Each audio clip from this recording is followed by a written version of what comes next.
کردیم. میانگین متر مربع زندانی در ایران از میانگین فضای متر مربع دانشجوی دانشگاه تهران بیشتره. کلا زندگی خوابگاهی دانشجو، امکاناتی که در اختیار دانشجوها هست، معاونت دانشجویی مثلا چقدر به امکانات رفاهی اولیه‌ای که باید اونجا برای دانشجو فراهم باشه اهمیت میدن، مثلا چقدر فراهم هست نیست؟ در رابطه با خوابگاه من عرض کنم اگر از لحاظ امکانات ما بگیم وضعیت در حالت بسیار بغرنجیه. ما در خوابگاه‌های دانشگاه تهران، خوابگاه‌های که هستن، ظرفیت اینها 9000 نفره، 11000 نفر در خوابگاه‌ها ساکن هستند.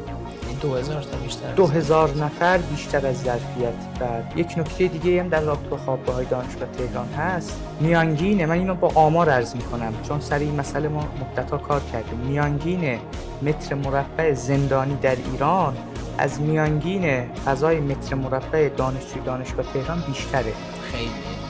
خیلی وضعیت بغرنجیه از لحاظ امکانات اینها. دقیقاً رفتیم بررسی کردین آمار، آینه بله. براش آمار دارین دیگه؟ بله.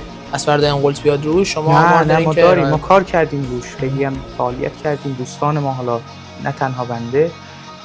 از سالی که من وارد دانشگاه شدم تا به امروز، البته این بحث جنگ و اینها رو ما بذاریم کنار، اتفاقات خاص سیاسی رو، همواره اعتراضات دانشجویی از سمت مثلا بسیج خوابگاه‌ها یا مثلا از سمت شورای صنفی در رابطه با این وضعیت بوده. و این رو هم عرض کنم، یعنی خود دانشگاه، نهاد دانشگاه تهران اینا رو نمیتونه مرتفع بکنه در کنار این همه مشکلات، فجایع، مسائلی که وجود داره. ولکن نه، بچه‌های دانشجو خیلی با هم دیگه میجوشن، رفاقت میکنن.